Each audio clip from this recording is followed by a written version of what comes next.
Good morning from Ipoh, Malaysia, guys. So if we are in Ipoh, one of the very traditional things what you have to try when you are in Ipoh is the white Ipoh coffee. So here we go.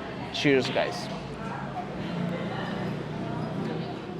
It's very nice and it's very sweet, by the way. And just behind me is the Birch Tower clock, a special memorial monument built for the illustrative of the growth of the civilization. Was erected on the tableland of the cost of about $25,000, a dedication to G.W.W. Birch, the first resident of the Perak.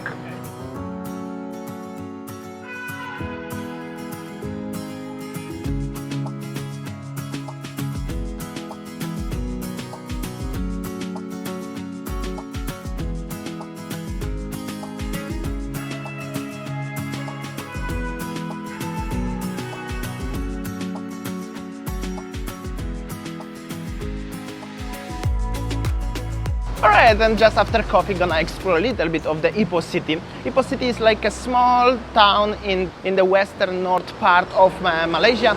Now is the gateway to Cameron Highlands, that's why I also stay here overnight, but previously was the tin mining city. Meanwhile, beautiful architecture everywhere around, so I highly recommend you to stay with me till the end of the video because I'm gonna show you so many beautiful places from the Ipoh City, Malaysia, guys. There is the small walking street where you can find so many buildings like this one with the trees already connected together. Like this is like an old town of Ipoh and so many people coming here. It's early morning, I mean it's like at 10 o'clock making pictures. I have to say, as the street have something very special here. Check this out, there is like an old building, some restaurants, people preparing the dishes, you can find the food. There is the place where you can buy the satay at morning, I think satay ayam with chicken, right? And so many old colonial buildings everywhere. Check this out, this architecture over here, guys. Just came from this small street. I want to show you a little bit around what's going on. Beautiful city center of Ipoh. And then there is another small street with so many vendors deep inside, like stalls and everything. And this is the Ipoh Heritage Trail, guys.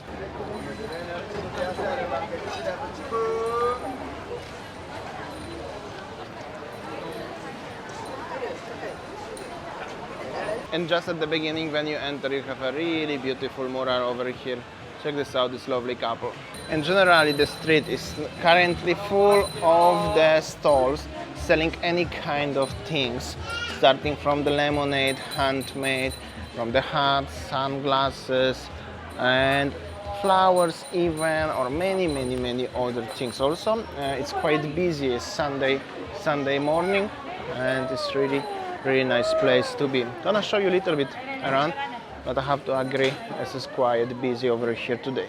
There are some handmade things over here, jewelry, you can find accessories.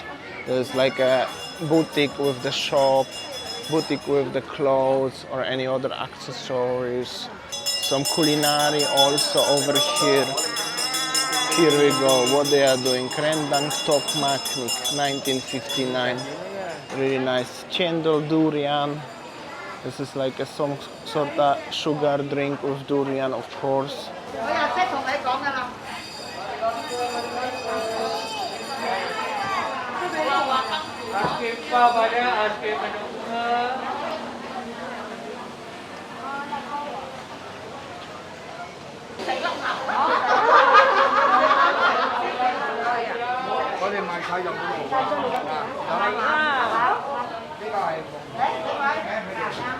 Also, the area of Ipoh and Cameron Highlands itself is very famous for any kind of teas.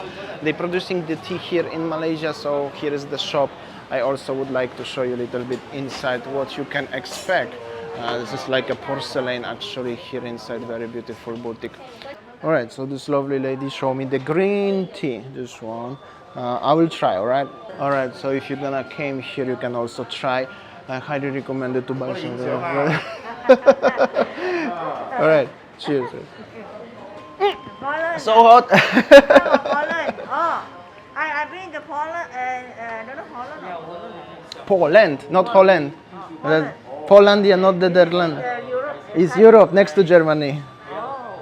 Also, I don't know if you realize, everywhere here you can find the Chinese accents. During the mining era, all the entrepreneurs who starting mining, tin mining in Malaysia, here in Ipoh, there was Chinese people, and they was mining. By the way, I just would like to notice, this is a little bit like an old town, but it's very, very clean everywhere. I didn't see much rubbish, so very nice impressions, I have to say, guys. Let's see the next location. And now the next destination is the 1914 rail station in Ipoh City. Currently it's still railway station. The trains are departing and arriving to this station. The building is originally the same. However, previously there was the railway station and the hotel. It's quite impressive. It's from 1914, and well, I'm so glad as this is the old buildings, the old railway station is still existed. So it's very nice historical city in Ipoh. I really recommend it. And this is just another part of Malaysian heritage, guys. And from the other side of the street we have Ipoh Council, also from 1914. That was the very important times. Alright guys, and we just arrived to the one very famous place for Nasi Ganja or Nasi Kandar in Ipoh. But actually the queue is so long, so I'm not sure if I'm gonna show you the food itself, at least in this place. However, I just wanted to show you the place is so epic. There's so many people waiting in the queue outside to get this legendary food in Ipoh, guys. As you can see, actually the queue is very long. It's the long queue.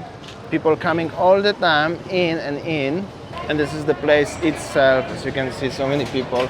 There's not even place to eat. However, I just came here to show you a little bit of the food. How does it look like? I hope so they don't mind. As I'm showing you, Nasi Ganja.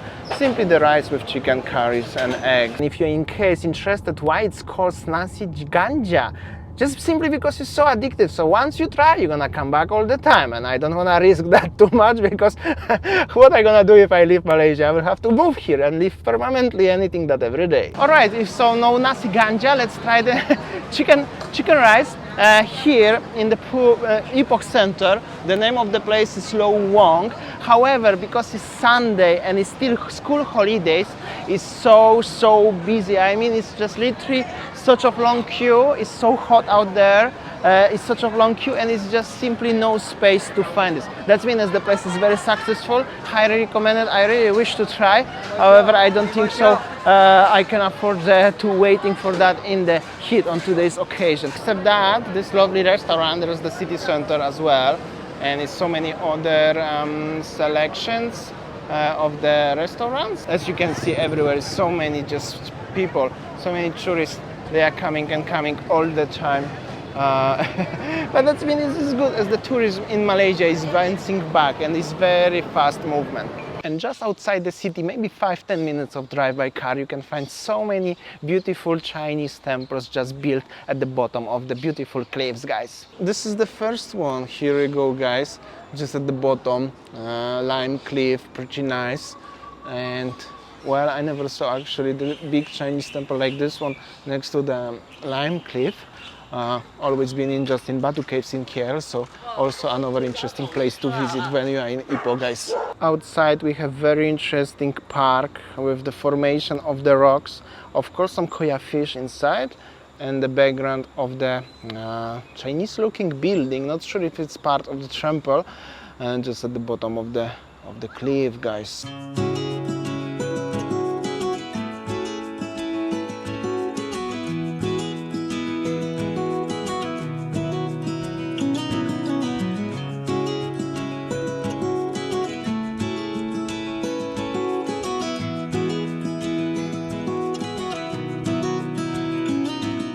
There's some lovely lady selling the Coca-Cola. Thank you so much. Thank you. And then you have another Chinese temple just next to each other. However, they are not connected. Let's explore. Let's see what is inside. This Chinese temple is connected into the cliff. I have no idea how they built this, but I think the rocks was first, and they just tried to fit the building inside. Very nice, actually. Literally, how they built this one is really impressive, guys. Check this out. So cool.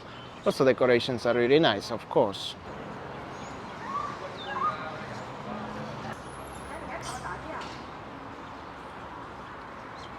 And then we have a third and the last one temple, Chinese temple, here in the one complex of the temples next to the cliff, guys. Each temple is different, and this one is decorated with so many dragons and gold statues. Also, you can pray here. It's very colorful, very nice. Of course, at the bottom of the lime cliff. Here we go, guys, enjoy. Hey, I heard you want to leave this place where we grew up.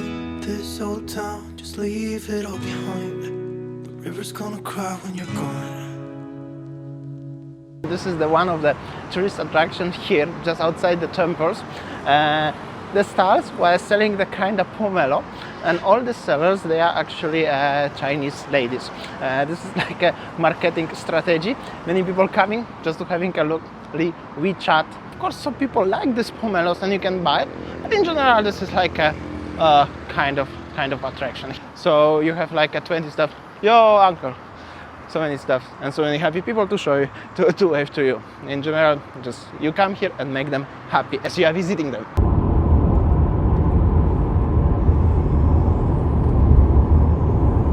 So another attraction in Ipoh City is Taman Rekreasi Gunung Klang, which is simply the huge park with the lake and the caves around. Actually, this lake is previously that was the cave, but then the cave fall down under the ground and become the lake. Something like that. At least something what I read about the story about this one on the entrance. To get there, you have to buy the ticket, only 3 ringgit, $1, and come by the shuttle boat.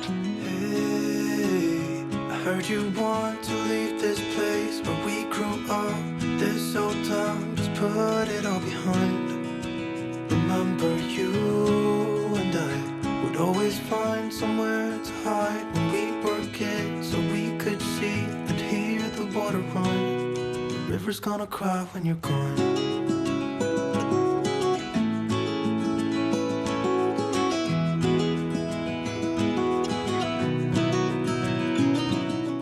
Alright guys, that was the trip across the most popular things to see, to do in Ipoh City, and now it's time for me to go to different location, guys. I'm in the bus station taking bus in 30 minutes and I'm going to Penang for 2 nights stay.